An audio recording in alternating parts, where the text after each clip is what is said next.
Prepare to delve into a story that defies reason and reveals the darkest side of human nature. Before we begin, leave a comment telling us where you're watching from now. This connection reminds us that stories like this, however distant they may seem, carry echoes that cross generations and borders. The year is 1845. West Virginia did not yet exist as a separate state. It was merely a mountainous and isolated portion of Virginia, where the Appalachian Mountains rose with their crests covered in dense forests and deep valleys that seemed to swallow the sunlight. In this region, especially in the more remote counties like Greenbrier County, communities lived in an almost medieval isolation. The roads were muddy trails that wound between rocks and ancient trees. The most common sound was the wind howling through the pines and the creaking of dry branches under the feet of those who dared to walk through the dense forest. It was a time when communication between villages took days. Letters were rare, newspapers arrived weeks late, and news traveled primarily through itinerant traders and preachers who crossed the mountains on muleback. Justice was precarious, often dispensed by the villagers themselves, and official records were scarce or non-existent. Many families lived in wooden huts, cultivating small gardens, hunting for survival, and keeping their distance from their nearest neighbors, who could be miles away. In this scene of solitude and silence, one family began to attract disturbing attention. Not for their screams or open violence, but for the opposite, the heavy silence emanating from their property. Local residents accustomed to isolation noticed something unusual about this family, who had settled on the steepest slopes, where the morning mist was slow to dissipate and the trees grew so close together that they formed an impenetrable canopy. The property was about 15 kilometers from the nearest village, a small cluster of wooden houses with a Baptist church and a general store that sold everything from nails to imported fabrics. The route there was tortuous, passing icy streams and cliffs where one misstep could mean a fatal fall. Few ventured to this part of the mountains without urgent reasons. The family consisted of a middle-aged man, his wife, and a few relatives who appeared and disappeared without clear explanation. The patriarch, known only as Jacob to the few who saw him, had a common appearance by the standards of the time: a long beard, worn clothes, hands calloused from hard work. But there was something in his eyes, according to scattered accounts, that caused discomfort, a look that seemed to pierce people as if he saw beyond the surface. The wife, whose name was rarely mentioned in the surviving records, was described as a ghostly figure. Extremely thin, always dressed in dark clothes, she was rarely seen outside the property. When she occasionally appeared at the village store to buy salt or kerosene, she spoke in whispers and avoided eye contact. The merchants noticed her trembling hands and the sickly pallor of her skin, as if the sunlight were an assault on her. The first rumors began almost innocently. A hunter passing near the property in the fall of 1843 reported hearing strange sounds coming from the cabin. They weren't shouts or normal conversations, but something he described as prolonged moans that seemed to come from beneath the earth. The man, a veteran of the mountains who knew all the sounds of the forest, swore he'd never heard anything like it. He picked up his pace and didn't return to the area for months. Another incident occurred the following spring.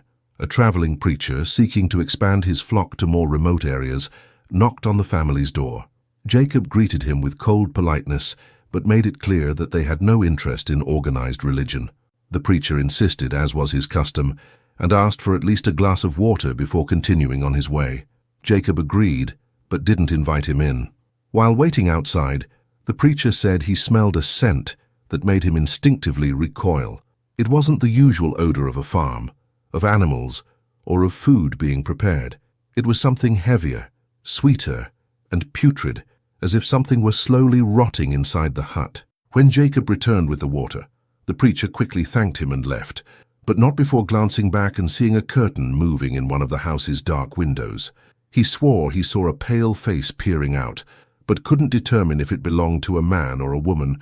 That vision haunted him for weeks, and he eventually mentioned it during one of his sermons in the village, igniting the first spark of suspicion among the villagers. Months passed, and the family continued to live in their self-imposed isolation. But something began to draw even more attention. Travelers who claimed to have passed through the region began to disappear. It wasn't common, but it wasn't unheard of either. The mountains were dangerous, full of precipices, wild animals, and unpredictable weather conditions. However, the frequency began to increase alarmingly between late 1844 and early 1845. A merchant transporting goods between counties disappeared without a trace. His mule was found days later, wandering near the family property, with the bags of goods intact, but no sign of the man.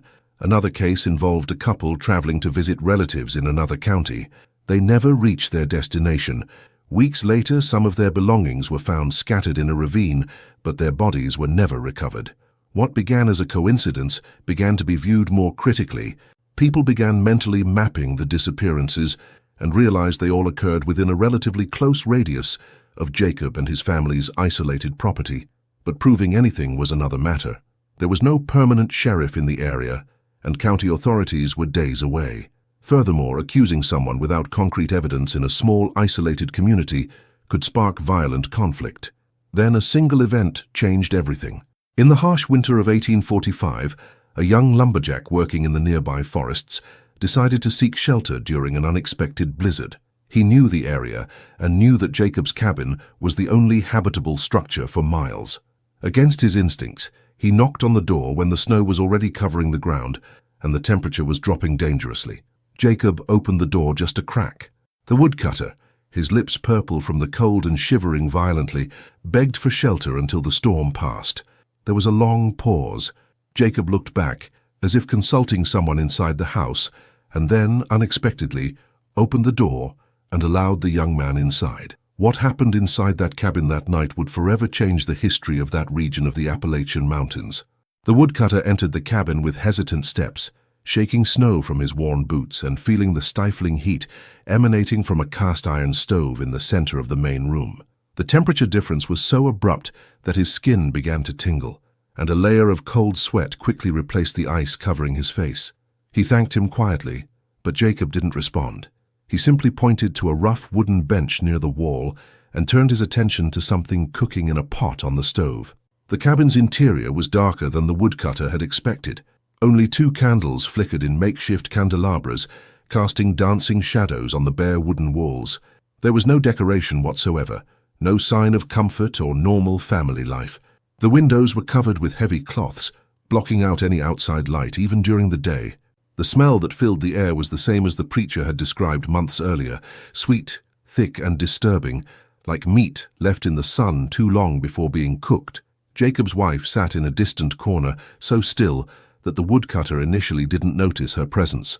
When he finally noticed her, a shiver ran down his spine. She watched him with blank, unblinking eyes, her hands resting unnaturally in her lap, as if she were a doll positioned there by someone. He tried to smile politely, but she didn't respond. She just continued to stare, and that fixed gaze made him quickly look away. Jacob ladled out a bowl of steaming stew and placed it in the woodcutter's hands without a word.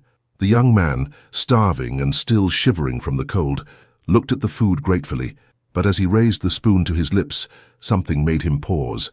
The texture was strange, the fibers of the meat unlike any game he had ever seen. He looked at Jacob, who watched him with an almost predatory intensity, waiting for him to eat. The woodcutter pretended to bring the spoon to his mouth, but merely touched his lips without swallowing. He thanked them for the warmth and said he would eat slowly so as not to get sick, a common excuse for those coming in from the extreme cold. Jacob didn't seem pleased, but he didn't insist either. He returned to his corner and sat beside his wife, and they both remained there, watching the young man in absolute silence. The only sound was the crackling of the fire and the distant howl of the wind outside. The hours dragged by with excruciating slowness. The woodcutter tried to make conversation a few times, asking about the property, how they endured the harsh winters, but Jacob's answers were monosyllabic and evasive. His wife never spoke, not a single word.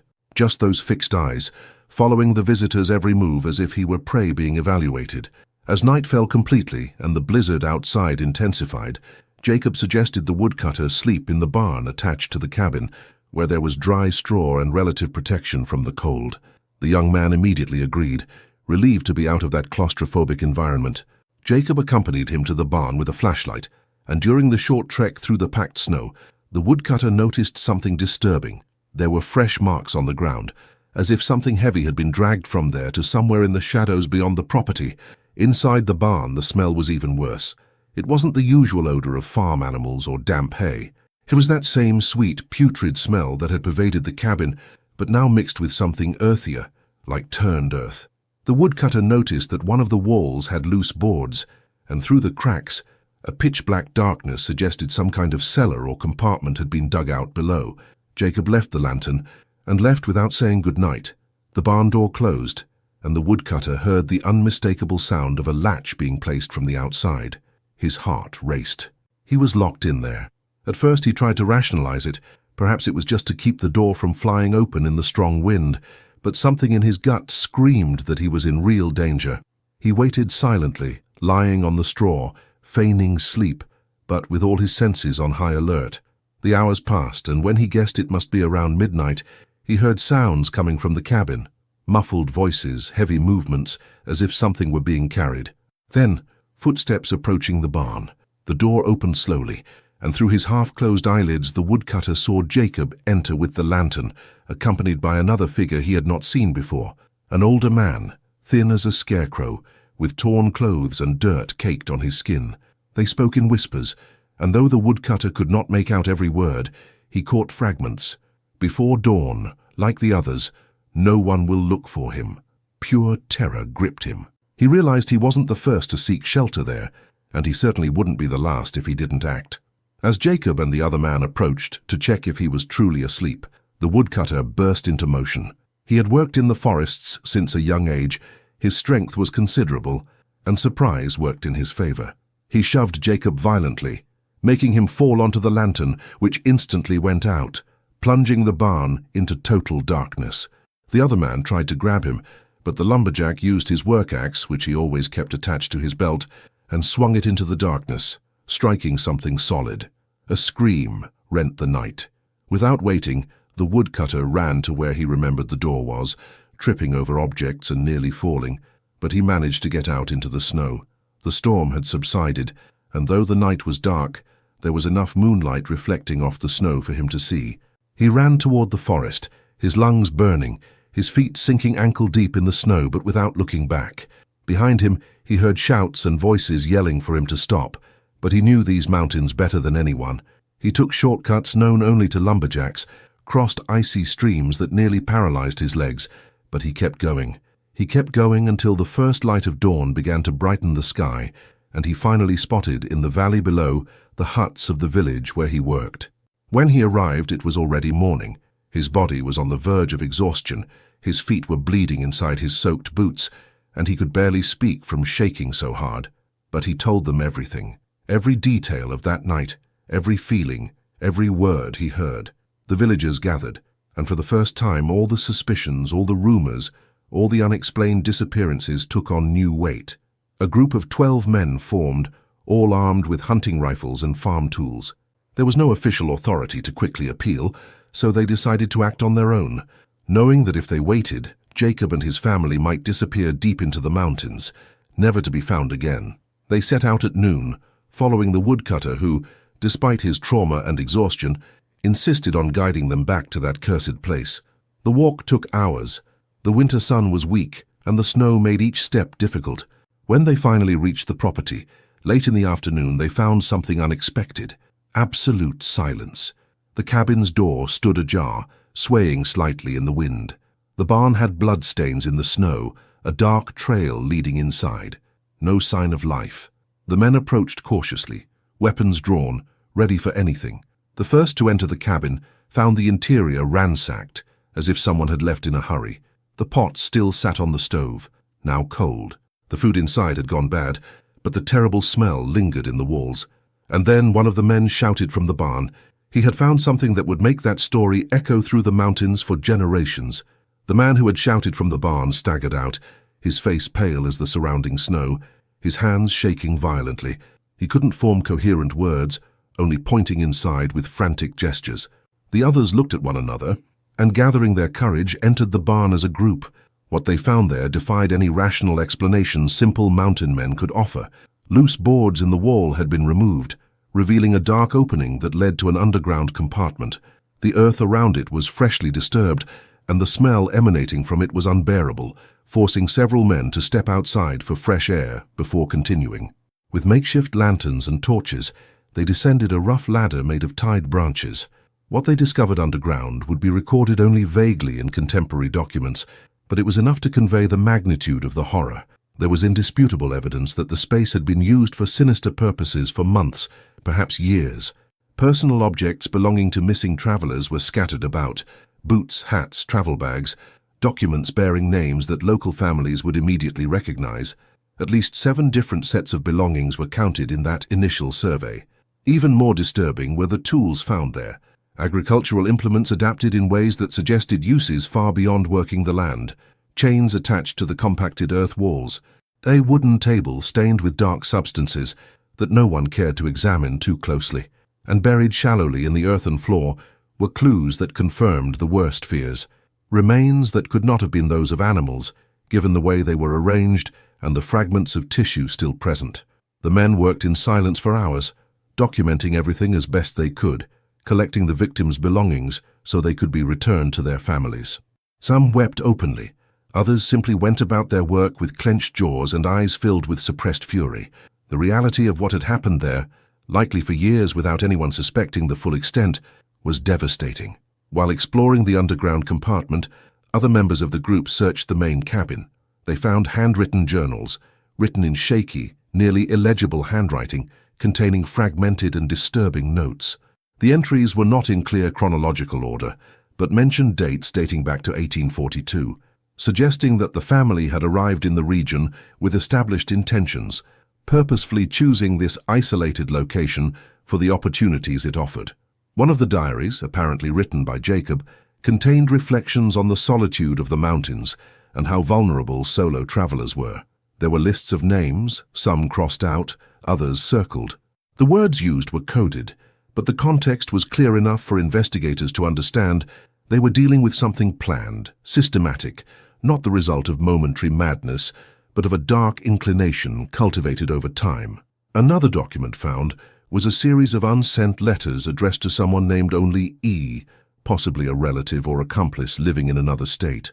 In these letters, Jacob described the region as perfect for our purposes, mentioned the lack of nearby authorities, the difficulty of communicating between villages, and how winter storms ensured no one visited for months.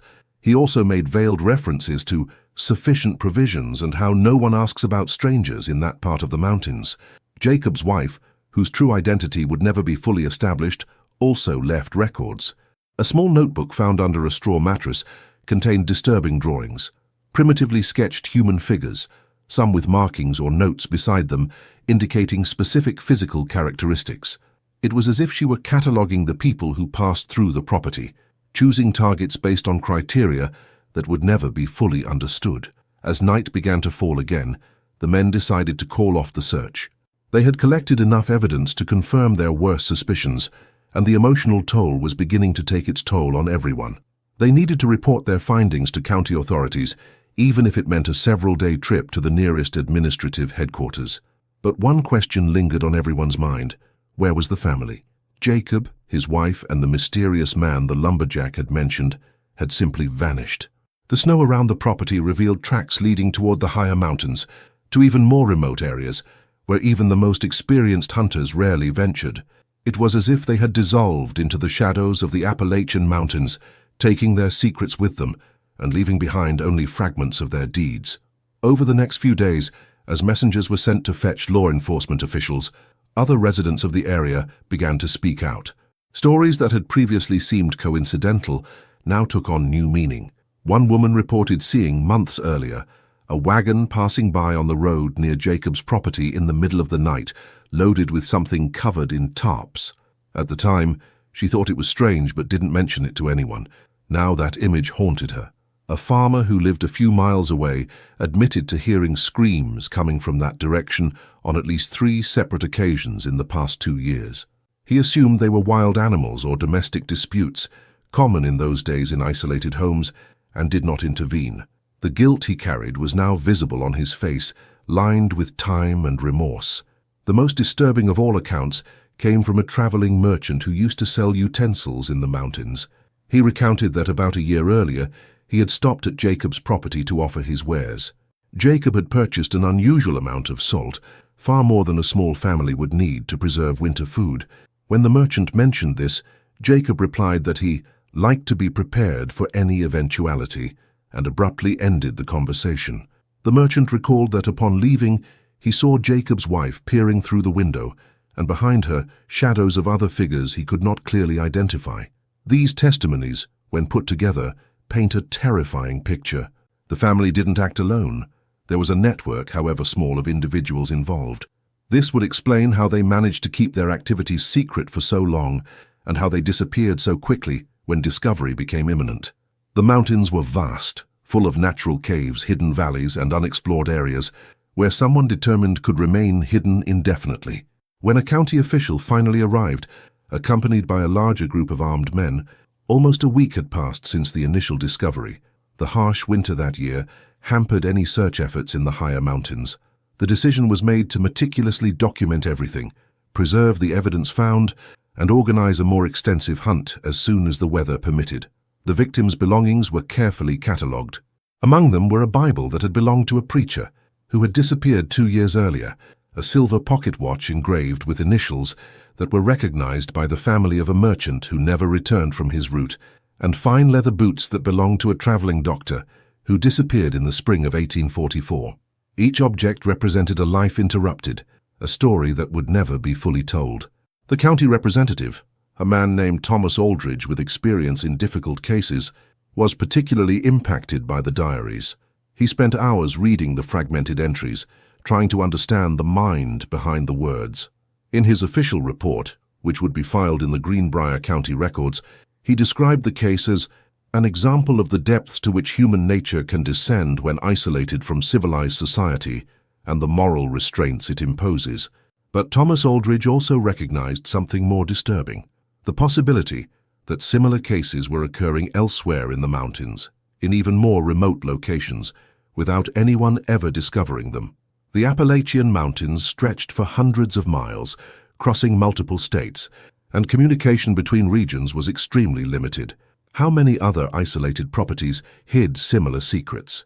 This question would haunt local communities for decades. The official search for Jacob and his family began in the second week after the discovery, when the weather finally allowed organized groups to venture into the higher trails of the Appalachian Mountains. Thomas Aldridge coordinated an operation involving approximately 30 men, divided into 5 groups, each responsible for exploring a different direction from the abandoned property.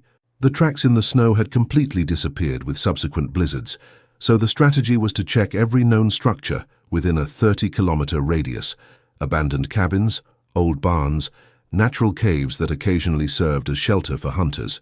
It was a monumental task, considering the rugged terrain and the limitations of the time. Each group carried provisions for at least 5 days, weapons, and ropes for emergencies on the steep slopes.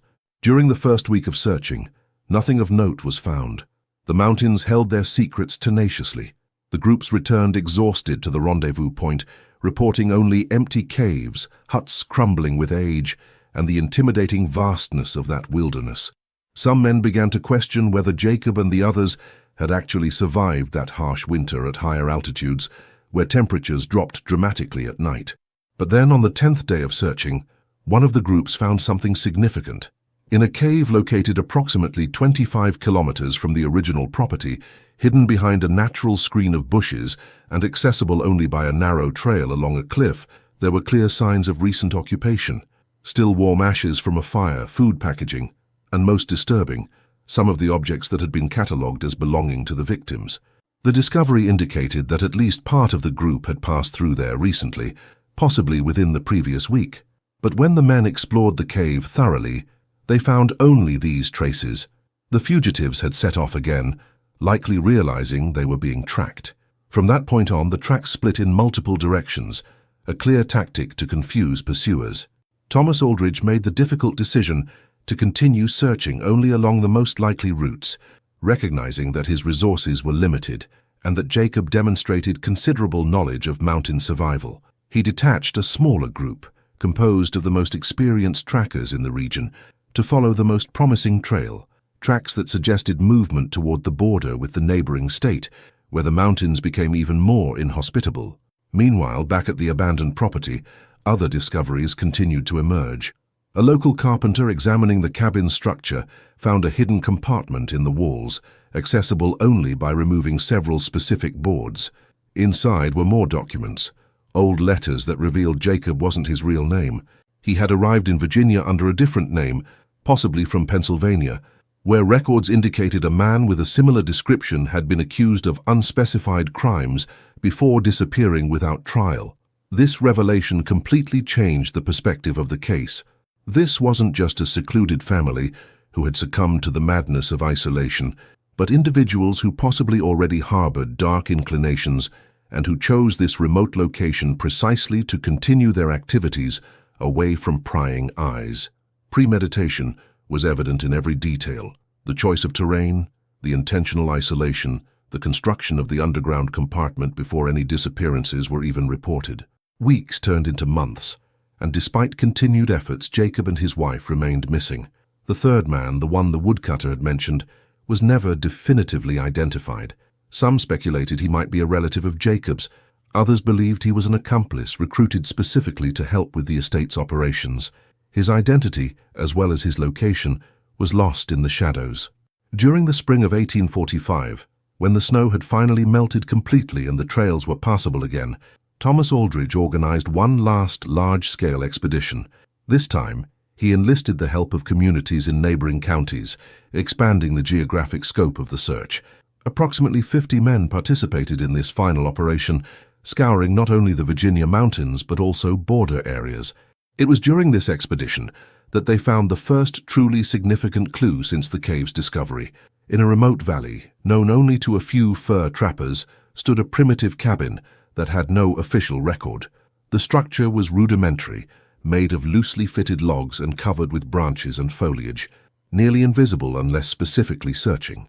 Inside, they found further evidence of Jacob's passage, one of the missing journals from the original property and clothing that matched the descriptions provided by witnesses. But once again, the occupants were gone. The ashes from the fire were at least a week old, and there was no sign of where they had gone. It was as if they were always one step ahead, as if they knew exactly when the search parties were approaching. This ability to evade began to generate speculation among the searchers. Was there someone in the local communities secretly warning the fugitives? The possibility of an informant was never confirmed, but the suspicion created tension in the small villages of the region. Thomas Aldridge, frustrated but not defeated, decided to change strategy. Instead of actively pursuing, he established a network of observers at strategic points, warehouses where provisions could be purchased, important trail junctions, ferries crossing major rivers. The idea was that eventually, Jacob and his companions would need to emerge from complete isolation to obtain supplies or attempt to leave the region for good.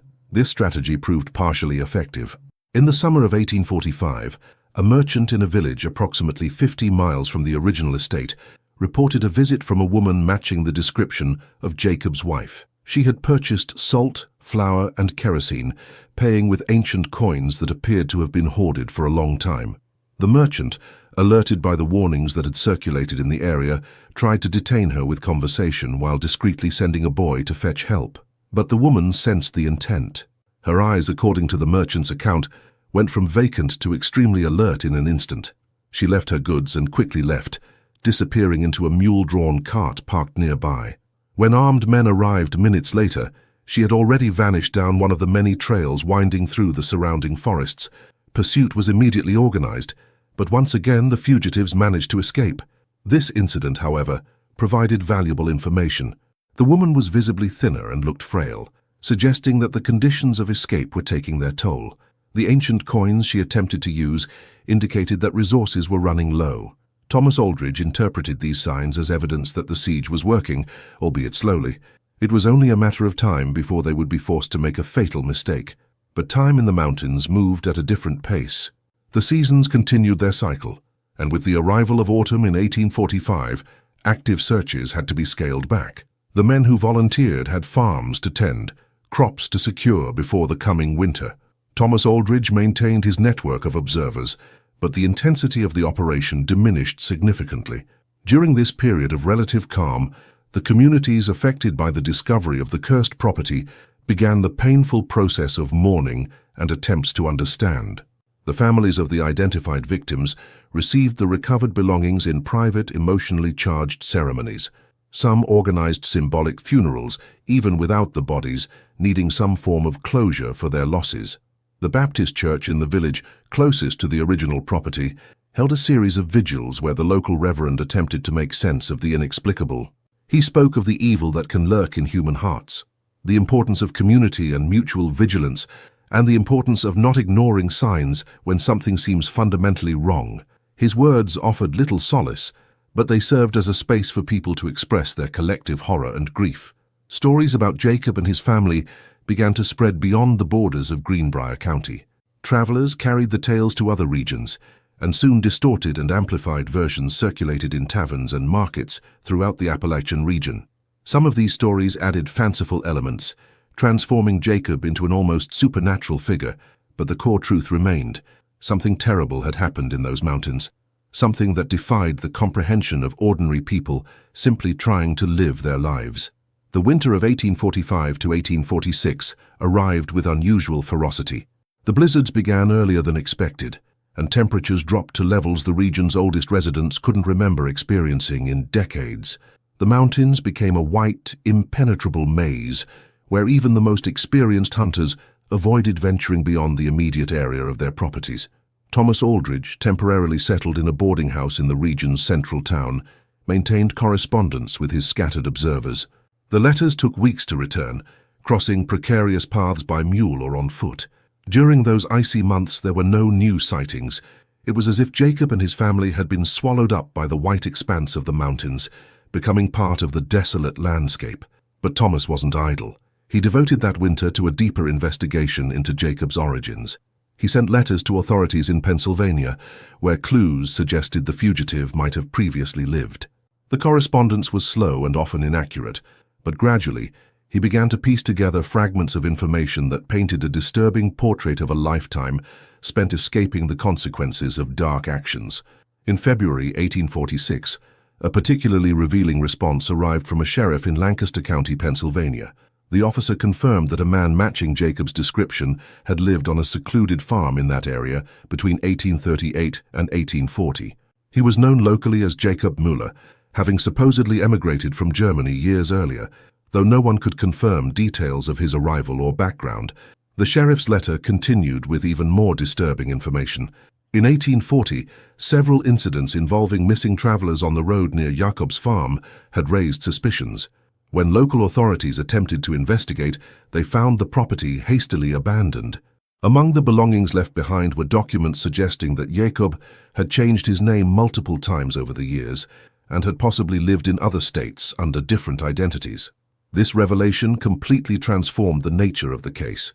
They were not dealing with an isolated incident of violence born of mountain isolation, but with someone who had apparently developed a pattern of behavior over decades. Jacob or whatever his real name was a methodical predator who carefully chose remote locations, established himself, operated until he was suspected, and then disappeared to start again elsewhere. Thomas Aldridge shared these discoveries with a small circle of trusted people, including the escaped lumberjack and some of the region's community leaders. The information was simultaneously enlightening and terrifying. How many other places had Jacob inhabited? How many other victims were buried in abandoned properties scattered across multiple states? The answers would likely never be fully known. With the arrival of spring in 1846, the search resumed, but with a changed perspective. Thomas now believed that Jacob would not remain in the region indefinitely. His historical pattern suggested that he would eventually attempt to settle in another remote area, possibly in a completely different territory. The scout network expanded to include routes leading westward, toward the territories beyond the mountains, where the frontier of civilization was still hazy, and opportunities for someone like Jacob were abundant.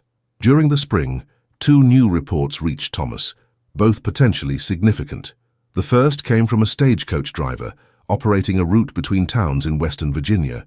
He reported having transported a few weeks earlier a frail-looking woman with strange behavior who avoided eye contact and spoke only when absolutely necessary. She had boarded at a remote point on the road and disembarked at another, equally isolated spot, paying with old coins. The description matched Jacob's wife, The second report was even more intriguing. A farmer in Kanawha County, about 100 miles west of the original property, mentioned noticing smoke coming from an abandoned cabin on his land. The structure had stood empty for years since the previous owner's death, and no one should have been there. When he cautiously investigated, he found signs of recent occupancy, but whoever had been using the place had left before he could confirm their identity. Thomas immediately organized an expedition to the area. He took 5 men with him, all armed and prepared for a confrontation. The journey took 3 days through muddy trails and rivers swollen with spring melt. When they reached the cabin the farmer had mentioned, they found exactly what the man had described: clear evidence of temporary occupation, but no occupants. Inside the cabin, however, they made a discovery that validated their suspicions. Buried shallowly beneath loose floorboards, they found a small wooden chest containing personal documents. Among them was a marriage certificate dated 1835, registered in a North Carolina county, uniting a man named Jacob Weber to a woman whose name had been purposefully erased from the document. There were also old letters, some in German, others in rudimentary English, which mentioned safe places and new opportunities in vague but unmistakably sinister terms. The most disturbing discovery was a hand-drawn map showing multiple routes through the Appalachian Mountains, with markings that could indicate isolated properties or specific points of interest. Some of the markings had dates next to them, covering a period of more than 15 years. It was essentially a geographic record of decades of movement through the region, a map of predation that stretched across several states. Thomas spent hours studying that map, trying to decipher its full meaning. He identified the clearly marked Greenbrier County property, as well as other locations that corresponded to areas where unexplained disappearances had been reported over the years. Each dot on the map potentially represented years of activity, multiple victims, horror stories that would forever remain incomplete. With this new evidence, Thomas sent urgent letters to authorities in every county marked on the map. He requested that they check abandoned properties, investigate past disappearances that might be connected, and keep an eye on remote areas where Jacob could potentially relocate. It was a monumental task, considering the limited communication and resources at the time, but he was determined to do everything in his power. Answers began to arrive over the following months. From a county in North Carolina came confirmation that a secluded property, abruptly abandoned in 1837, had been subsequently searched by local authorities after the disappearance of a traveling peddler. They found belongings that didn't match the registered owner, but without a body or witnesses, the case remained unsolved. The description of the last known occupant matched Jacob. A similar report came from another county in Virginia. A cabin near a major commercial trail had been occupied by a lone man and his wife between 1840 and 1842. Several travelers disappeared in that area during this period. When suspicions began to swirl, the couple vanished without a trace. Once again, the descriptions matched. Patterns emerged from the shadows. Jacob was not simply an individual driven by dark impulses, but someone who had refined his tactics over decades. He chose strategic locations close to travel routes, but secluded enough to avoid constant observation. He would establish himself, build minimal trust with distant neighbors through discreet behavior, and then operate for periods that could stretch for years before disappearing at the first sign of real suspicion. The wife, about whom very little was known, seemed to be a constant partner in these changes. Some accounts suggested that she might not be fully complicit, but rather a victim kept in a state of submission through methods that could only be speculated. Other testimonies, however, indicated active participation, describing her as equally cold and calculating. The truth about her nature and role would remain ambiguous. As these historical investigations continued, revealing ever-deepening layers of horror spread across multiple states and decades, the real-time search for the fugitives continued. Thomas held out hope that eventually Jacob would make a mistake. Even experienced predators grow old, tired, and less cautious. It was simply a matter of patience and persistence. The summer of 1846 brought oppressive heat to the mountains, transforming the forests into suffocating, difficult-to-traverse environments. Active searches were once again scaled back, but the network of observers remained vigilant, each person keeping a sharp eye out for any sign of the region's most wanted fugitives. The autumn of 1846 arrived, painting the Appalachian Mountains with hues of red, orange, and gold. Leaves fell in thick carpets onto the trails, and the air began to carry that characteristic chill that heralded the approach of another harsh winter. For Thomas Aldridge, it had been more than a year since the discovery of the cursed property, and the frustration of not having captured Jacob and his companions weighed heavily on his shoulders. During those months, Thomas had become almost obsessive in his search. He devoted all his free time to the case, studying every scrap of information, every witness account, every recovered document. His boarding house in the village had become a sort of makeshift investigation room, with maps tacked to the walls, stacks of correspondence on the table, and detailed notes in notebooks that he kept constantly updated. Locals began to worry about him. Thomas had visibly lost weight, his beard was growing patchy, and he was rarely seen smiling. The boarding house owner, a widow named Martha Reynolds, frequently left meals at his door knowing he forgot to eat when immersed in his studies. She saw him as a man too dedicated to his duty, consumed by the need to bring justice to a situation that was perhaps beyond his ability to fully resolve. It was Martha who first suggested that perhaps it was time to accept that Jacob might never be found. The mountains were vast, resources limited, and life had to go on for the people of that region. But Thomas refused that possibility. To him, allowing Jacob to disappear with impunity would be a betrayal of the victims whose belongings he had personally catalogued, whose stories he had pieced together through painful fragments of evidence. In October of that year, something unexpected happened that dramatically reignited the investigation. A group of workers building a new road through the mountains, paving the way for trade between the counties, made a macabre discovery while removing earth and rocks from a hillside. Buried shallowly beneath stones and dry branches, they found human remains that were clearly not recent, but also not old enough to be considered an archaeological or accidental discovery. Local authorities were called immediately, and Thomas received notification 2 days later. He traveled urgently to the site, covering the 40 kilometers between the village and the construction site in record time. What he found there confirmed his worst fears and, at the same time, provided the first concrete physical evidence of Jacob's activities beyond the original property. Among the remains found were fragments of clothing that matched descriptions of people who had gone missing in the past 5 years. Personal items were also recovered: a silver brooch, an engraved pocket knife, and coat buttons of a specific style that one of the grieving families immediately recognized as belonging to their missing relative. The location of that site matched one of the markings on the map found in the abandoned Kanawha County cabin. Thomas organized a careful excavation of the surrounding area. For 3 days, men worked methodically, removing layers of earth and examining every inch of the terrain. What they discovered was beyond anyone's wildest imagination. The site had been used as a warehouse for years, possibly serving multiple properties that Jacob had occupied at different times. The geography was strategic, a remote valley, difficult to access, but accessible via trails that a mountain expert could use without being seen. The number of victims suggested by the evidence was devastating.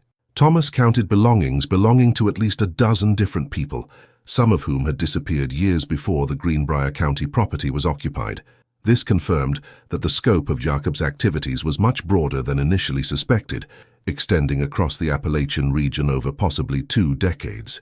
The discovery attracted the attention of authorities in multiple counties. For the first time, there was true coordination between different jurisdictions to address what was now clearly recognized as a case of unprecedented magnitude in that region. Meetings were organized, resources were shared, and an informal task force was created, with Thomas Aldridge as the central coordinating figure. During these meetings, a disturbing theory emerged. One of the participating sheriffs, a seasoned Monroe County deputy named Daniel Pritchard, suggested that Jacob might not be escaping randomly, but following a long-established plan. He pointed to the consistent pattern of movement ever westward into increasingly sparsely populated territory, where the line between civilization and wilderness was even more blurred. Daniel argued that someone with Jacob's level of planning would certainly have prepared escape routes and alternative locations to settle in case his activities were discovered. The map found could represent not only places where he had operated, but also potential locations for future use. If this theory were correct, Jacob might already be established in some remote territory beyond the areas being monitored. Thomas reluctantly accepted this possibility, but also recognized its logic. He expanded his correspondence network to include more distant territories, sending detailed descriptions of Jakob and his wife to authorities in regions that were just beginning to have an organized administrative structure. The response was slow and often incomplete, but it was the best they could do with the resources available.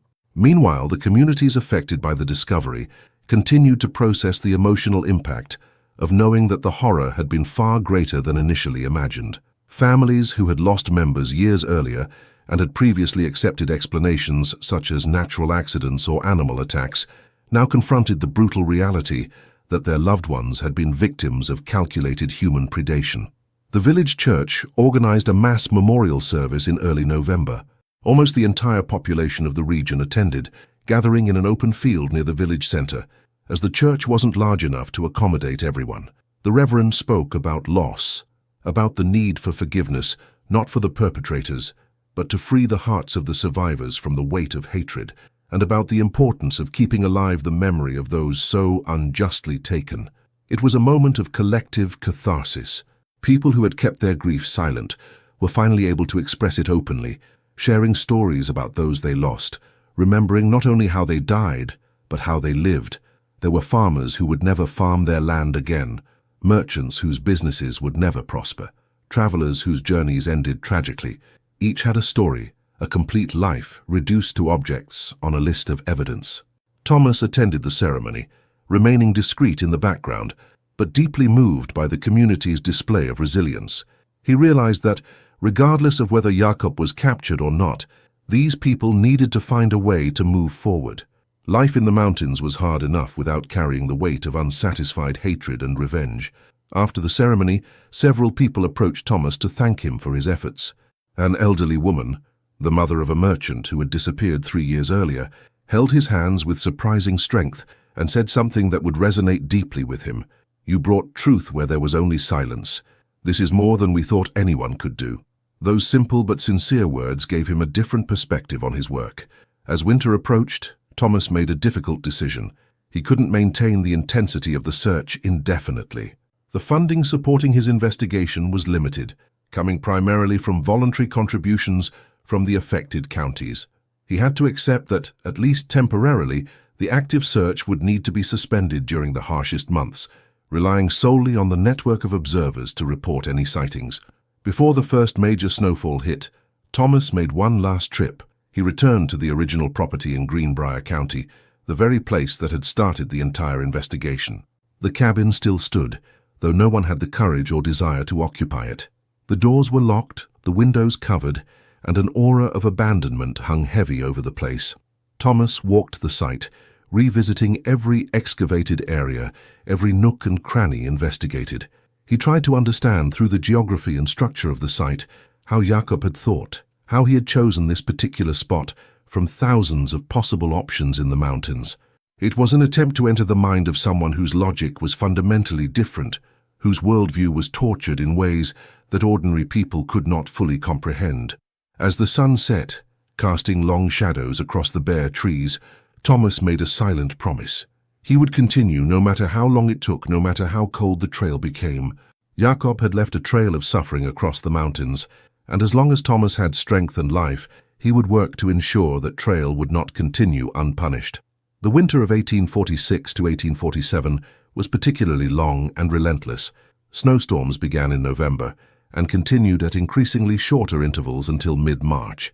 Thomas Aldridge spent those months confined to the boarding house, keeping up correspondence when the weather permitted, and meticulously organizing all the information he had gathered over the past year and a half. During that period of forced isolation, he created what he called his complete record of the case. It was a set of notebooks where he chronologically documented every discovery, every testimony, every piece of physical evidence. He drew detailed maps showing the locations of all known properties where Jakob had operated, the likely routes between them, and the movement patterns over the years. It was meticulous work that occupied his nights and offered some sense of progress, even when physical searches were impossible. Martha Reynolds, the boarding house owner, watched this work with a mixture of admiration and concern. She occasionally sat with Thomas during meals, listening to him explain his theories and discoveries. Martha was a practical woman, having lost her husband in a mining accident years before and raised 3 children alone. She understood perseverance, But she also recognized when someone was burning themselves out for a cause. It was during one of these conversations, on a cold January night when the wind howled against the windows, that Martha shared something she had kept hidden for months. She said that a few years earlier, when her husband was still alive, they had encountered a man and a woman camping near their property. The couple asked permission to fill their water canteens with water from the well, and Martha vividly remembered the discomfort their presence caused, especially the way the woman looked at her children, who were playing in the yard. Martha's description perfectly matched Jakob and his wife. This meant they had traveled through the area years before settling on the Greenbrier County property, possibly scouting the area, assessing communities, and identifying suitable locations for their purposes. Thomas wrote down every detail, realizing that Jacob's level of planning was even more elaborate than he had suspected. When spring finally arrived, bringing with it a thaw and renewed mountain life, Thomas received a letter that would completely change the course of the investigation. The letter came from a deputy in a remote area of what would later become Kentucky, approximately 200 miles west of the area where the search had been concentrated until then. The sheriff, whose name was Samuel Hewitt, was writing about a peculiar situation that had caught his attention. A secluded property in the hills near the Ohio River had recently been occupied by a middle-aged couple who avoided contact with neighbors and displayed behavior considered strange by the few residents in the area. What truly aroused Samuel's suspicions was an incident involving a traveling peddler who had visited the property and later reported seeing something disturbing through a window, what appeared to be a person tied to a chair inside the cabin. The peddler was so disturbed that he reported the incident to the police chief, but when Samuel arranged an official visit to the property, he found only the couple, who vehemently denied any wrongdoing and refused permission for the cabin to be inspected without an official order. Given the precarious legal framework in the area, obtaining such an order was virtually impossible without more concrete evidence. Samuel mentioned that the couple's descriptions partially matched those he had received months earlier in a circular distributed by Thomas. Thomas read the letter 3 times, his heart racing with each reading. The location made perfect sense with Jakob's westward movement pattern. The distance was vast, but not impossible for someone deliberately traveling for months, avoiding main routes and keeping to the shadows. The behavior described was consistent, and the detail about a possible victim being held on the property matched the worst-case scenarios Thomas had considered about how Jakob and his wife operated. Without hesitation, Thomas began organizing an expedition. This time, it would be a journey far longer and more complex than any previous quest. 200 miles through the Appalachian Mountains, crossing multiple rivers and traversing territories with varying degrees of law and order, it was an undertaking that would require careful planning and significant resources. He called a meeting with community leaders and county officials who had supported the investigation thus far. He presented Samuel Hewitt's letter and argued passionately for the need to pursue this lead. Some expressed skepticism, questioning whether it was worth investing more resources in a search that had already consumed so much time and money. Others, especially those who had lost family members to Jakob, immediately supported the initiative. After heated debate, it was decided that Thomas would lead a small but well-equipped party to the location mentioned in the letter. 4 men volunteered to accompany him. 2 experienced mountain trackers, a young bailiff looking to gain experience, and surprisingly, the lumberjack who had escaped from the original estate almost 2 years earlier. The woodcutter, whose name was William Harrison, had been haunted by that night all along. He explained to Thomas that he needed closure, needed to see Jacob captured so he could finally sleep without nightmares. There was something in his determination that touched Thomas deeply. William bore visible and invisible scars from that experience, and his courage in volunteering to return to the proximity of danger was admirable. The expedition set out in early April 1847, when the trails were dry enough to allow horseback travel. They carried provisions for 3 weeks, enough weapons to face any threat, and official documents that, while of questionable value in those remote territories, at least provided some semblance of legal authority. The journey was arduous from the start. The mountains at that time of year were capricious, with freezing mornings giving way to surprisingly warm afternoons and sudden downpours turning trails into mud. They traversed areas none of them had been before, relying on rudimentary maps and the occasional guidance of hunters and settlers they encountered along the way. At night, Camped around modest fires to avoid attracting unwanted attention, the men talked about their lives, their families, and inevitably about Jakob. William shared details he had kept bottled up for months, small observations of that terrible night he had been unable to articulate before. He described how Jakob's eyes seemed to reflect the lantern light unnaturally, how his movements were deliberate and almost ritualistic, how the atmosphere inside that hut felt physically oppressive. The trackers, practical men who had spent their entire lives in the mountains, admitted they had never heard of anything like it. They were accustomed to occasional violence, to disputes that ended in tragedy, to the brutal harshness of frontier life. But the systematicity described, the long-term planning, the deliberate selection of vulnerable victims, all of this was unlike any previous experience. After 13 days of traveling, crossing mountains, valleys, and rivers, the group finally reached the region mentioned in Samuel Hewitt's letter. These were rolling hills that marked the transition between the Appalachian Mountains and the lower plains of the West. The vegetation was different, more sparse, and there was a sense of openness that contrasted with the dense forests they had left behind. Samuel Hewitt welcomed them to a small outpost that served as their base of operations. He was a young-looking man for his position, probably under 30, but with a look hardened by experiences that age beyond chronological age. He explained that the property in question was approximately 15 kilometers away, in an area where only a handful of families lived, scattered over a considerable area. Samuel had kept a discreet watch over the property since sending the letter. He reported that the couple were rarely seen, but smoke rose from the chimney regularly, indicating continued occupation. The peddler who had reported the initial incident had left the area and could not serve as a witness, but Samuel trusted the man's credibility and his own instincts that something was deeply wrong with the property. Thomas presented all the evidence he had compiled, showing Samuel the documents, the maps, the detailed descriptions. Samuel studied everything carefully and confirmed that the physical descriptions matched the couple occupying the suspicious property. The wife, in particular, with her spectral appearance and elusive behavior, was too distinctive to be a coincidence. They spent that night planning their approach. They couldn't simply storm the property without risking violence or the occupants fleeing.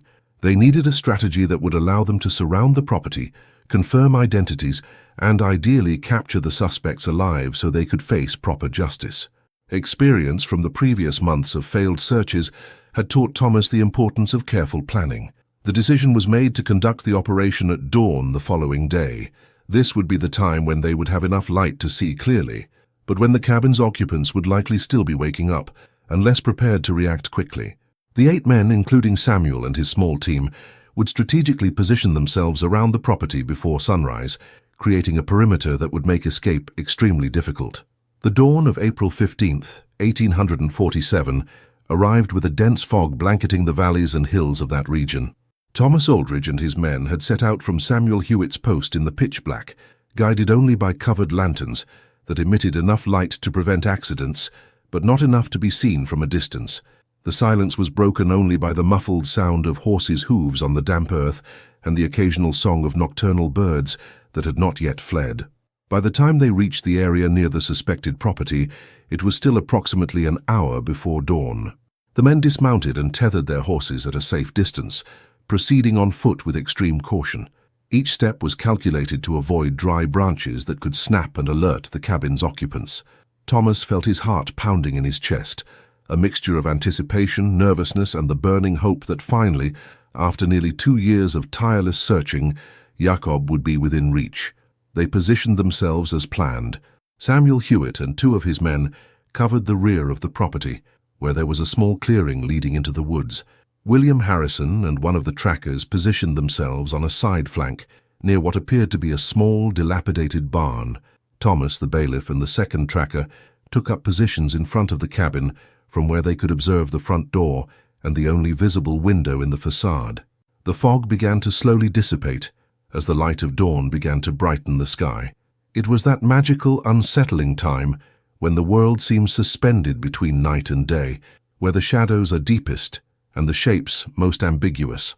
Thomas could see the cabin clearly now, a modest structure of roughly finished logs, with a wooden roof partially covered in moss and a chimney of stacked stones from which a thin column of smoke rose. Then something moved. The cabin door creaked open slowly, creaking on its rusty hinges. A figure emerged, and even from a distance and in the dim light of dawn, Thomas immediately recognized the hunched posture and distinctive movements. It was Jacob, or the man who had used so many names over so many years that his true identity might be lost forever.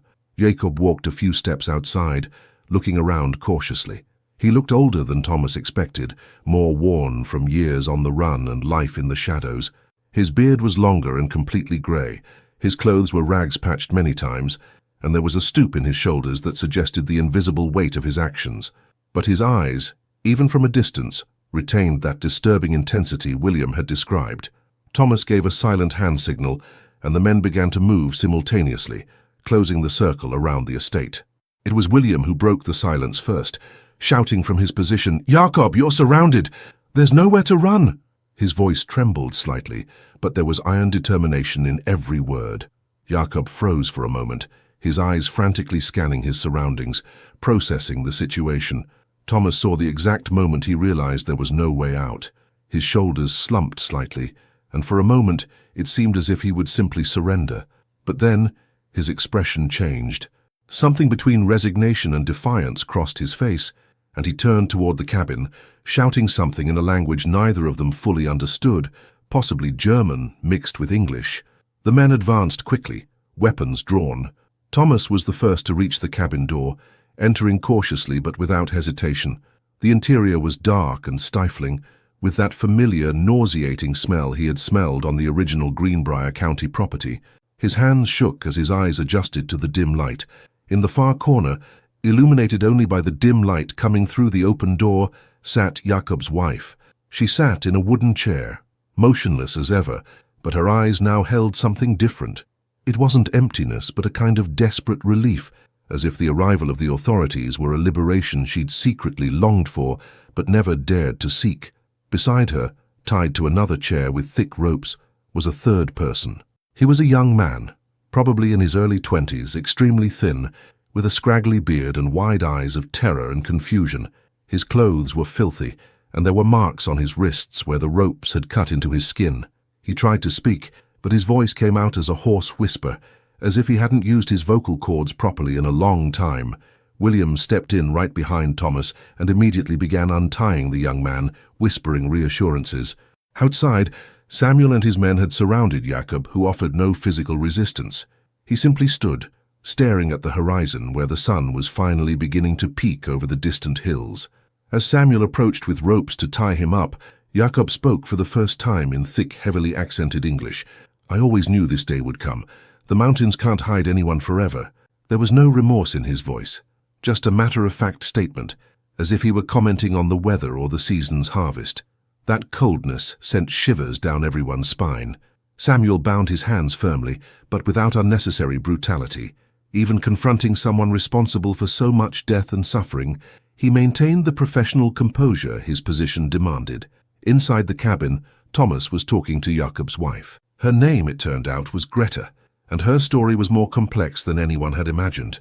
She spoke in disjointed fragments, like someone who had been silent for so long that she had forgotten how to form complete sentences. Through patience and kindness, Thomas was able to understand that she had been brought from Germany at a young age, promised in marriage to Jacob by family arrangement, and that over the years she had been kept in a state of submission through constant threats and complete isolation. Greta was not a willing accomplice, but a prisoner of circumstance and fear. She had witnessed horrors, had been forced to participate in peripheral aspects of Jacob's activities, but always under duress. Her blank stare, which so many had described, was not one of malice but of deep trauma and psychological dissociation. She was as much a victim as those whose belongings had been catalogued, only one who still breathed. The young man they had found tied up was identified as Peter Caldwell, a traveler who had been captured approximately 2 months earlier when he passed by the property looking for directions. Jacob had planned to hold him until... Well, the exact details of his intentions were spared in the official account, but the pattern was painfully clear. Peter was malnourished, traumatized, but alive. He had been the witness the peddler had seen through the window, and his discovery in time represented the first time anyone had been rescued alive from Jacob's clutches. The property was meticulously searched over the following days. They found a cellar dug out beneath the barn, similar to the one on the original property, with evidence of recent use. There were belongings from other victims, confirming that Jakob had continued his activities even after the initial escape. The exact number of people who had passed through the area in the few months since they settled there remained uncertain, but the evidence suggested at least 3 cases in addition to Peter Caldwell. Jakob and Greta were transported back through the mountains under constant guard. The journey took longer than the outward journey, as they were now traveling with prisoners and Peter, who required constant care and frequent rest. Throughout the journey, Jakob remained almost completely silent, responding only when directly questioned, and even then only minimally. He seemed to have retreated into some deep place within himself, as if he were already just awaiting the inevitable end. Greta, on the other hand, gradually began to talk more. With each mile that separated them from that cursed property, she seemed to regain fragments of humanity she had lost over the years. She told Thomas about places Jakob had lived even before Pennsylvania, about towns in Germany where her family had known him, about the early signs she had ignored out of fear or naivete. Her testimony would be crucial to understanding the full extent of Jakob's actions over the decades. By the time they finally arrived back in Greenbrier County in early May, news of their capture had already spread. A sizable crowd had gathered as the group entered the main settlement. There were shouts of anger directed at Jakob, but also tears of relief that the threat was finally over. Thomas had to intervene several times to protect the prisoners from attempts at summary justice. He understood their fury, but he was also determined that the law would take its proper course. Jakob was formally charged with multiple murders in Virginia counties where direct evidence could be established. The legal process would be long and complex, given that many of the crimes had occurred years earlier and in multiple jurisdictions. But there was sufficient evidence, sufficient testimony, and sufficient documentation to ensure that he would face consequences for his actions. The trial, when it finally took place in the summer of 1847, attracted attention from across the region. People traveled from distant counties to witness, to hear the details finally revealed publicly, to see with their own eyes the man responsible for so much suffering.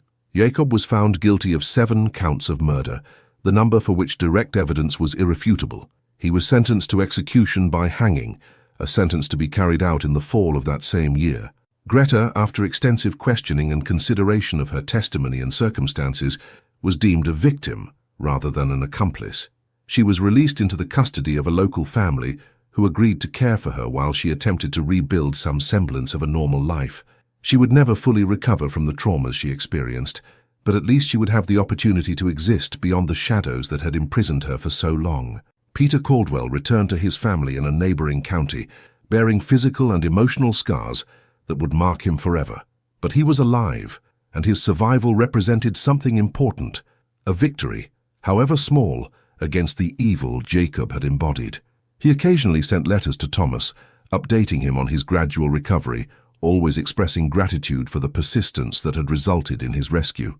As for Thomas Aldridge, he continued his work as a law enforcement officer, but Jakob's case had changed something fundamental in him. He had looked deeply into the darkness of human nature and seen things he could never fully forget. But he had also witnessed resilience, community, and the importance of not giving up even when the task seems impossible.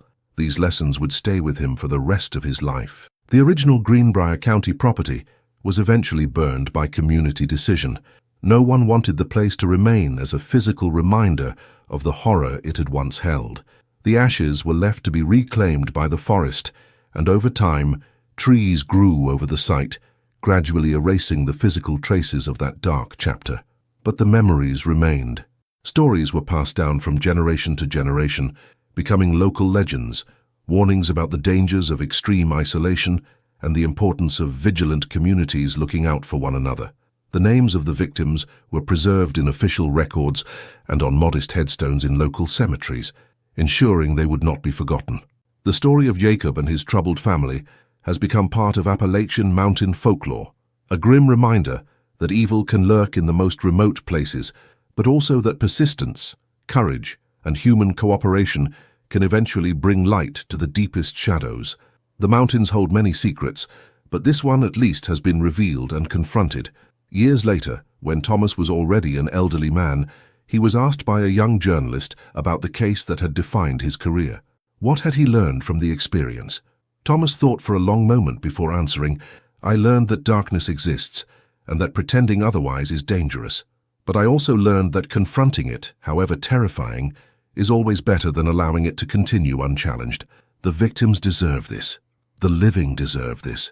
And even those who perpetrate such acts deserve to face the consequences, not for revenge, but so that the truth may be established, and justice, imperfect as it always will be, may have its moment." The Appalachian Mountains still stand, their dense forests still hiding untold stories, valleys where echoes of the past whisper among the trees. But in that particular corner of Virginia, where Jacob built his empire of shadows, the forest grew again, life went on, and people found ways to move forward, bearing their scars, but refusing to allow darkness to have the final word. If this story from the dark depths of American history touched you in any way, leave your mark in the comments and let us know what you thought. Every like helps us continue to bring you historical accounts that challenge our understanding of human nature. Subscribe to the channel so you don't miss future investigations that delve into the most disturbing and forgotten mysteries of the past, and share it with someone who appreciates true stories that go far beyond what we imagine possible. Until the next journey through the shadows of history.